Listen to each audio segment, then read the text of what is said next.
Chaya, Geffen, or Ya? Going to the wine business, Yeah.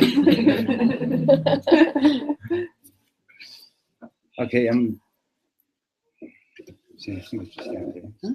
I should stand. I should sit or stand. Sit or stand. Stand. Stand. Sit, but you have to talk. Yeah. Okay, if you don't hear me at the back, you have to tell me because I can't tell if my voice drops or not.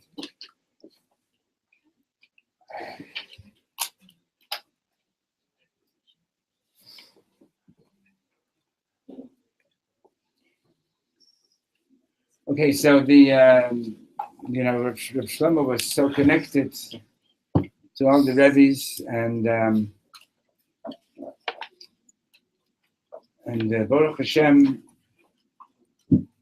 our yeshiva is now in its 12th year, and just want to tell you that we hope, Rav Shlomo always had a dream to have a yeshiva in Yerushalayim, and all of us who are here are fortunate to be part of it. So, the truth is that there are a lot of people here who can say a lot more things than I can say, and the truth is also that what can any one of us say that's really going to be, capturing the essence of Rav Shlomo, or possibly give him honor. But Rav Shlomo, it was an interesting thing. He would do you a favor, and you'd say thank you, and he'd say, no, you saved my life. It was like, you would think that, like, what is this? Like, you did me a favor, I'm saying thank you, so say you're welcome, or whatever it is. Like, why are you saying that I saved your life, And Baruch Hashem, a number of years ago, and has anybody seen Moshe Geller lately? Hopefully we'll see him today. Yeah, you saw him? I saw him recently. Yeah, Yom Kippur. Okay. That was a year. How long ago was Yom Kippur? Yeah, a lifetime ago, yeah. Anyway, it's a number of years ago, and unfortunately, we're going through a difficult time now too. A number of years ago, we were going through this period of suicide bombs, lo yoleinu. And we lived not far away from here under the Oil Moshe Shul. And we were desperately looking for a place to move to, which Baruch Hashem we now have. And Judy had an appointment with a real estate agent for 1:15 in the afternoon. And to walk from the Oil Moshe Shul and the Rehov Rabbi Aryeh, the real estate agent had his office in the Shuk.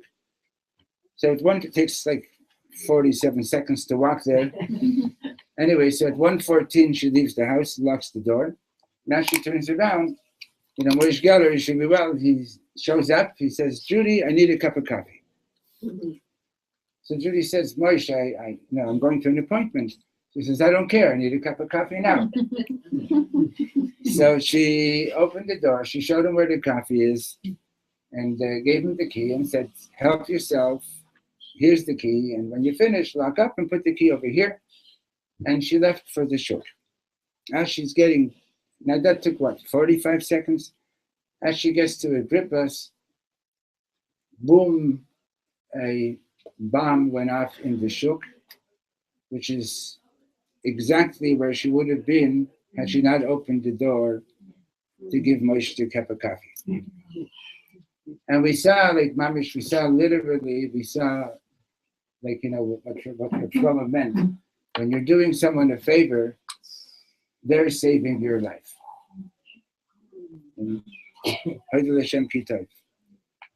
So this was like one of the biggest things among the many others with Rav Shlomo was that, and Reuben is here, my brother from Tzvat. By the way, people think we just look alike, but we're really brothers, right? Anyway, eternal twins.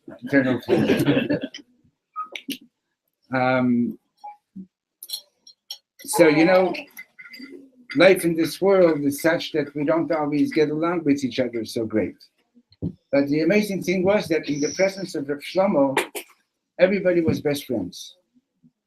You rarely saw anybody get into an argument in Rav Shlomo's presence. It was he always brought out the best in everybody.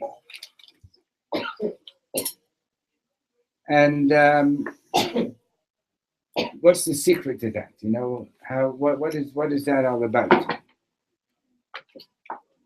So, by the way, if you ever want to read Rav Shlomo's biography, in my opinion, his biography is Rabbi Nachman's Reish Pei Bet, lesson number 282, the lesson that's known by the name Azamra.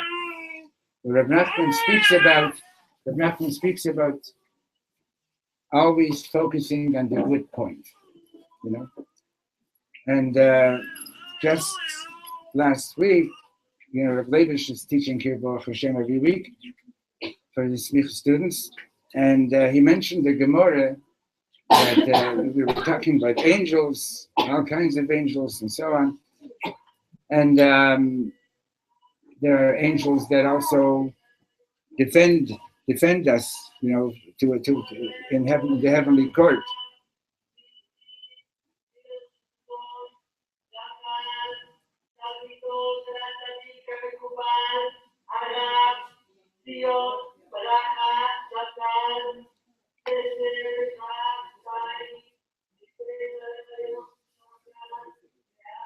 And so there's a pasuk that says that even if there's 999 angels against you,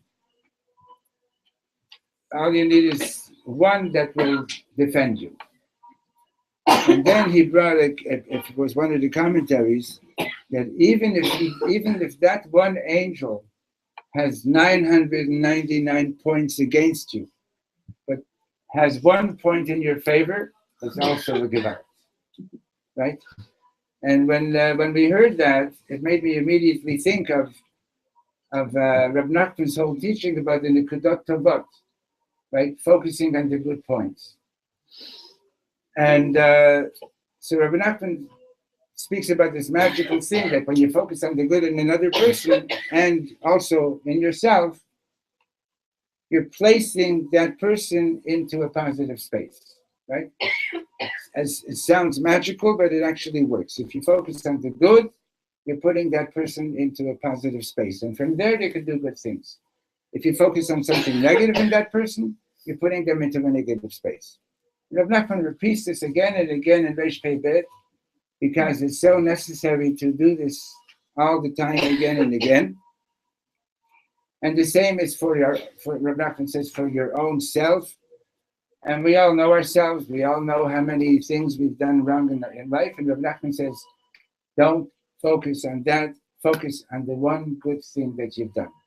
And Rav Nachman goes on and he says, and even if it happens to be that the one good thing that you've done is full of blemishes, right? Like once my mother sent me to the store to buy a bottle of milk, and I remember one time actually got her what she wanted, but only because she bribed me that I was going to get hockey cards or something like that, you know. So it's all full of blemishes, and there's only one little smidgen goodness in that one little good thing that I did. Rav Nachman says, focus on that. Okay, focus on that. And that's like, you know, like the one angel versus 999, or like the other pshat, that even with that one angel, there's 999 negative things, but there's one good point, focus on that good point, right? And that's so mamish, is so critical. And so this is the first part of Reb Shlomo's biography. Mamish always focused on the good in every person. And everybody remembers Reuben, what did he always say to everybody? You are the greatest. Huh? You're the greatest. You're the best, right?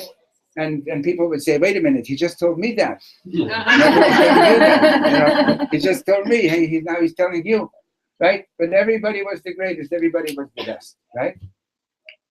And the second part of Reish Pei Bet, Rav Nachman says, speaks about the Shliach Tzibur, the Baal Tefillah, and the words, the emissary, the messenger of the community, of the gathering of the people. And Rav Nachman says, you know, the word tzibur is from the verb litzbo, to gather. And the real job of the shliach tzibur is to gather the good points of all the people who are there to daven together.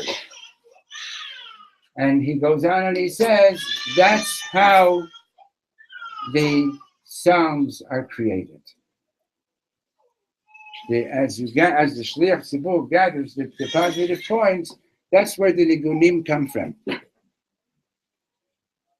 So I'm sure that many of you know this already. Back in the 80s, Reb Shlomo was interviewed by some music magazine, and the interviewer said to him, how many songs have you composed? Now, usually Reb Shlomo would say he didn't compose any because he just received them. But in any case, he's speaking to this guy and he says, well, should I lie or show off? So he said, just tell me. So he said it was between 4,000 and 6,000. This is in the 80s. And a few minutes later in the interview, this guy says, you know, you're not even such a great musician. All your songs are just 3 chords. Shlomo didn't say anything. And a few minutes later, the interviewer says, you made 4,000 to 6,000 songs with just 3 chords? You're a genius. Which he was. But, you know, there's a story that once that by Dr. Abraham Tversky at a concert, at the intermission, he came over to Rav Shlomo. He says, you're a ganef, you're a thief. Rav Shlomo says, why? He says, these are not your songs. So Shlomo says, whose songs are they? He said, these are the songs that the Leviim sang in the Beit HaMikdash. You know what? He was right. But he wasn't a ganef, he received them. Because I had the opportunity, I'm sure Ruin did, and Judy did, and others did, to be present at the time that you could see literally Rav Shlomo listening to something in Shemayim and receiving it and then singing it. And I say literally, okay, mamish, because that's what he, like we walk around in this world and we think like, we think that we're alone. We come into this world to begin with. The whole journey starts with the neshama being sent down to this world. It's already experiencing separation. Then you spend a few months in your mother's womb, and then again you get separated, right? Bless you. This world is separation, and we walk around thinking that we're not connected. Chas v'sholom, right? The great thing about tzaddikim is and good friends is that you just say good morning to somebody in a real way, and you mamish like the person feels like, wow, my neshama is back. I'm not alone. And the inyan of Shalom Bayit is such a big one, and Shalom Bayit is not only in each home but also in Am Yisrael. And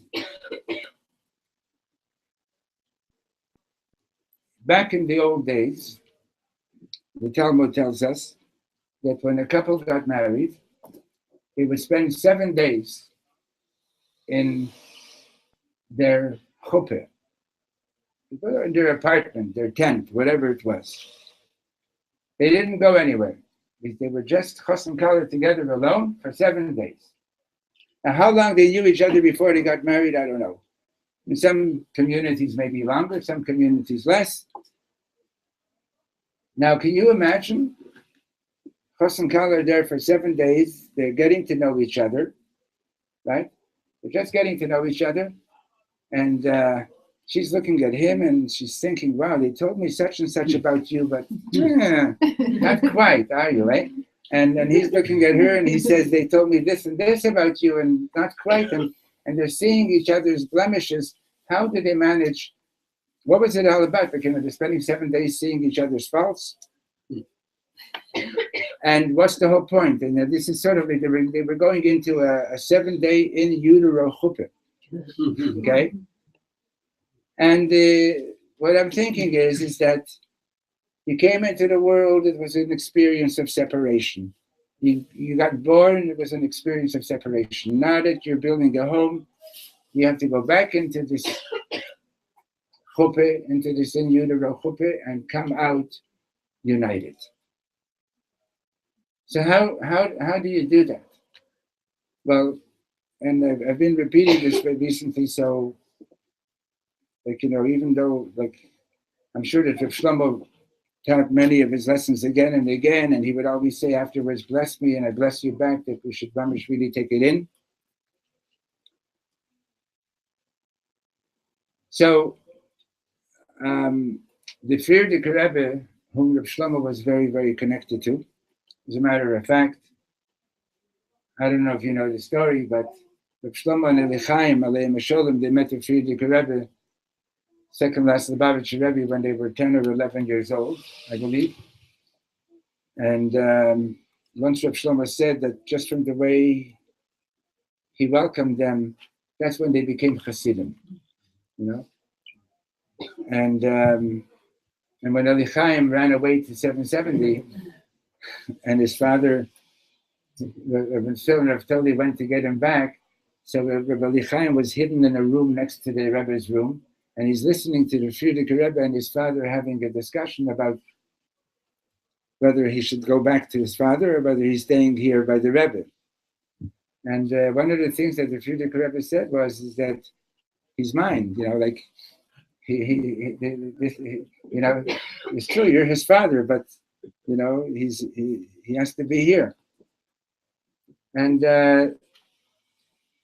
So the Frierdiker Rebbe says in the Maimer L'cho Doidi, the Maimer that he said before the chuppah at his daughter's wedding, when his daughter got married to the Rebbe, so he said a Maimer L'cho Doidi L'krat Kala, and he speaks about how our marriage ceremonies are mirroring the marriage between Hashem and Am Yisrael, right? And he quotes the Zohar, right? So Hashem is the Chatan, we're the Kaleh. And he quotes the Zohar that says, Kvod HaKadosh Baruch Hu, the glory of the Holy One, blessed be He, is Ahavato L'Knesset Yisrael. It's his love for the souls of Israel.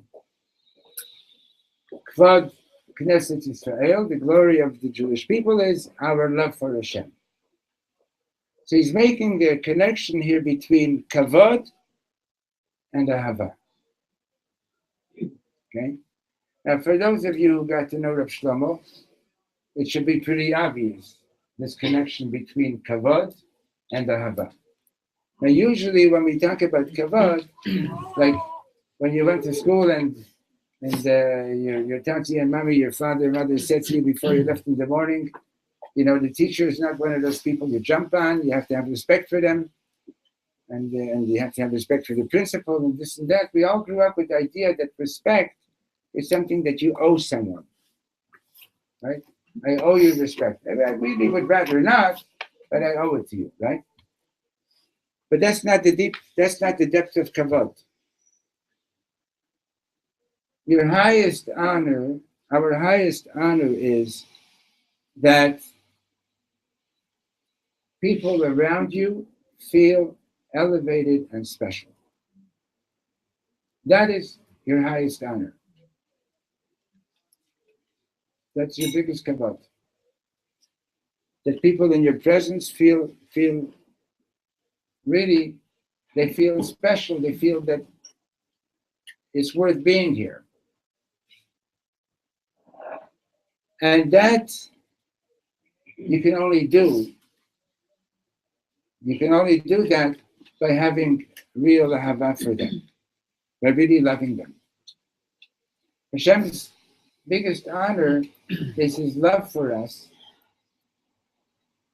What does that mean, his love for us? That he gives us, you know, that he still gives us things. His love for us, that he gave us the means with which to really bond with him. And our highest honor is that we're welcoming Hashem into our lives. Between people, your biggest honor is that you respect them, you make them realize that they're important. That through your ahava. That is your biggest honor. The biggest honor that people can have is that we can do this for one another the same way that Hashem does it for us. That's the biggest honor. You know, a lot of times people get hung up on that, like, you know, you're not showing me enough respect. You're not showing me enough respect. I want more respect from you, right? The answer is, love them more. Don't forget about them showing you respect. Make them realize how special they are. That is your biggest honor.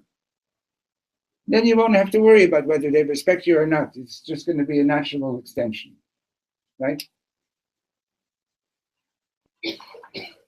We were all overcome with how much honor, how much love Rav Shlomo had for every one of us, right?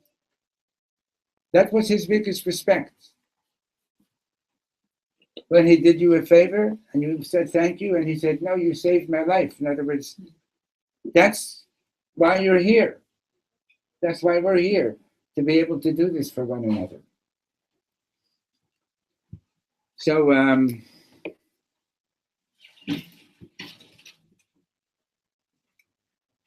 back to the Chosn and the Kala in their 7-day in utero chuppah, right? So it came back to my mind like a little parable that I heard when I was a kid. And the parable is about a king who has a chest of precious gems.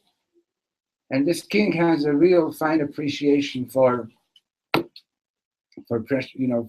beauty and gemstones and everything. And he had one diamond, was like the crown diamond. It was the most beautiful diamond that anybody possessed. And one day he wasn't very careful when he was putting it back into the chest, and it got scratched against another diamond. The next day when he looked at it, he says, "Oh my gosh, he ruined that beautiful diamond." And calls in all the craftspeople. This one says, "We'll cut it into two." This one says, "We'll do this, we'll do that." But nobody they had a solution because they were not going to be able to restore the beauty that it originally had. Came along one craftsperson and he says, "Let me do something with it." I don't know why the king trusted him, but he trusted him.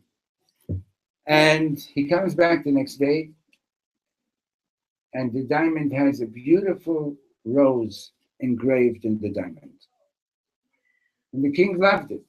What this craftsperson saw was that scratch was the beginning of a beautiful rose petal. Right? Chosn and Kala are sitting there together, and they're looking at each other, and they're saying, "Okay, we've got this little blemish, but you know what we're going to do? We're going to make these into beautiful roses. This is going to be something beautiful." Right? That's the avodah. And the same amongst ourselves. So there's there's, Jews know how to get into arguments, but you see something, Rav Shlomo always used to emphasize the teaching from the Baal Shem Tov. You see something that's not 100% in the other person. What do you think? That Hashem is letting you see that because God is Chas v'Shalom speaking Lashon Hara? Hey Shalom, take a look at this. God forbid, right? God forbid that God should do that, right? And Elamai. So the Maggid says two things. One is that Hashem is saying, Shalom, or whoever you are, you have this problem too. Maybe not exactly in the same way. It could be like 100 different degrees of 100 shades of subtlety different from that, but it's still the same problem. And secondly, I want you to help this person fix it.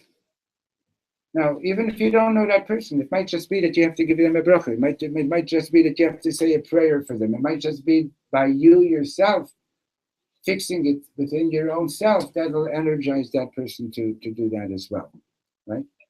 And it might be, and probably is, by shifting your focus and not looking at the negative and looking at the positive in that person. And even if you have to dig up like one small good thing that they did 57 years ago or whatever, doesn't matter. That's where you're helping that person get to where they need to get to. Yeah? And this was the avodah that Rav Shlomo was doing all his life.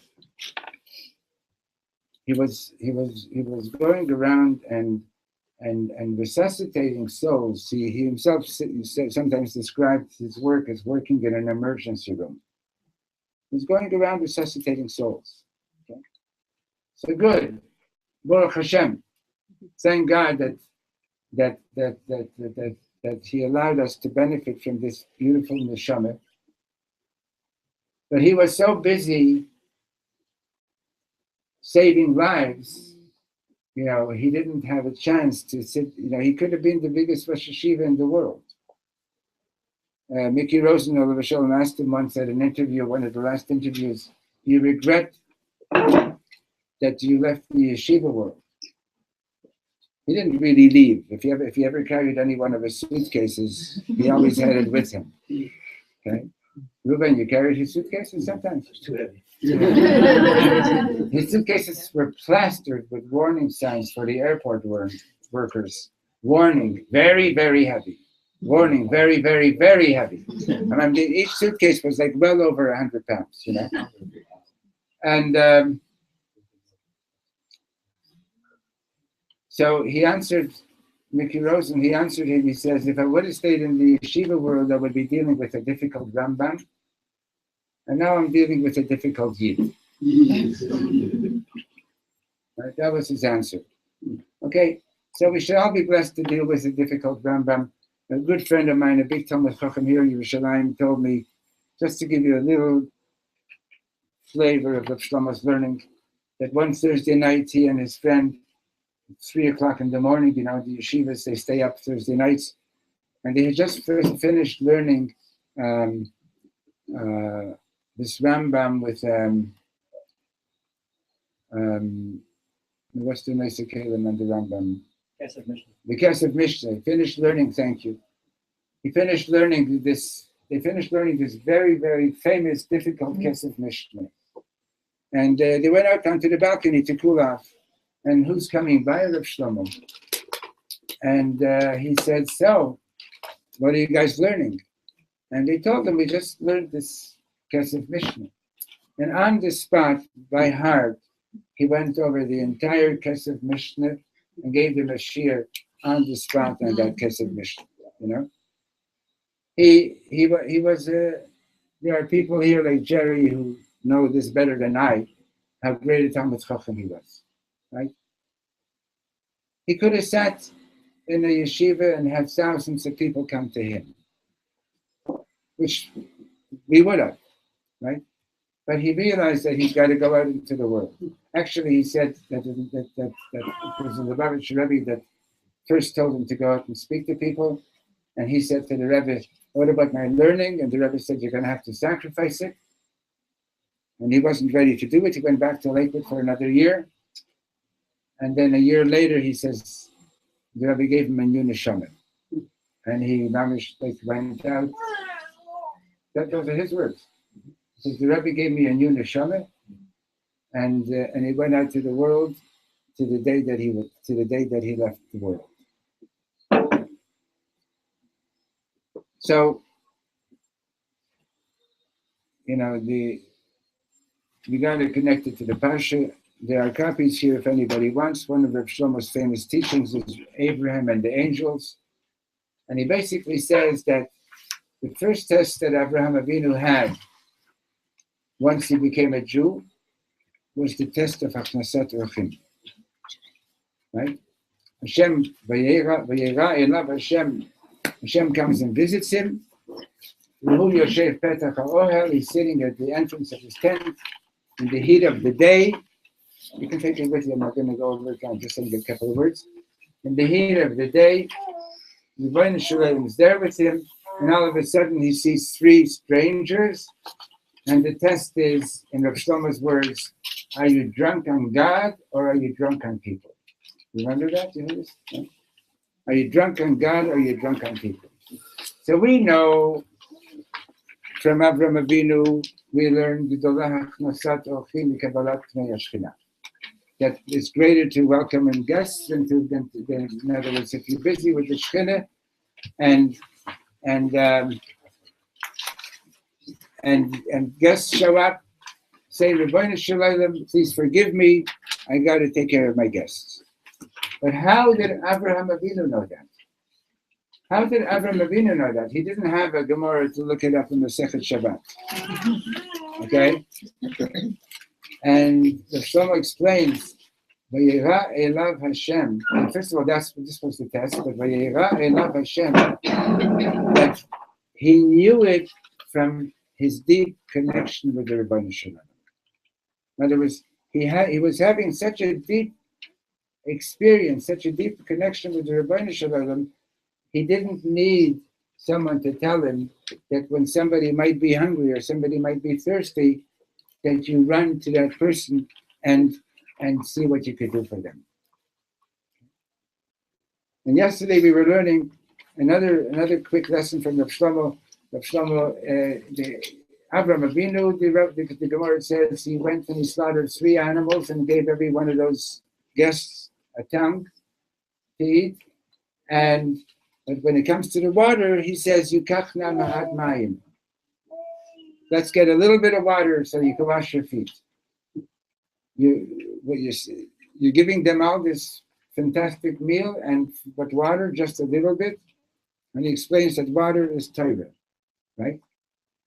According to our tradition. One letter of Torah can change a person's life. One letter. Okay? One sincere letter of Torah can change a person's life. And that as Yidden, we have to believe that there's nothing more powerful than the Torah, than Am Yisrael, than Eretz Yisrael. And despite the fact that we're living in a world which is filled with so much negative energy, Rav Shlomo says, who do you think was stronger, Avraham and Sarah or the whole world? And the answer is obvious, Avraham and Sarah, right? And we are their children.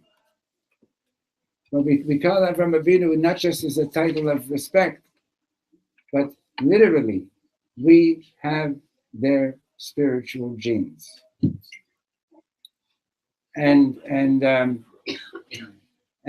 every one of us, Rav Shlomo says, what do you think it means that you believe that man is created in the image of God? It means that you got to know that every single Yid is capable of bringing Mashiach. Every one of you is capable of bringing Mashiach. Every one of us. And if you don't believe that, it's time to believe it. Okay? It's time to know that, it's time to believe it, and we should all be blessed to continue doing the best that we can. And it's it's just like by the Hasidim, it says, Chiso Yugen Alayni, Zchuto Yagen Aleinu, right? Its merit should bring us protection, should bring protection to all of Am Yisrael. And Rav Shlomo, this is today's yahrtzeit. We want you to mamish. For sure, you're davening for all of us, and for sure you've met, the neshama of Mashiach, and for sure you want to see the ultimate redemption. We want to see you already back with Chiyas HaMesim, together with all your holy rabbis, with all our holy rabbis. And until then, please keep on blessing all of us in the yeshiva, because Baruch Hashem, I'm sure a lot of you know, we started a smicha program to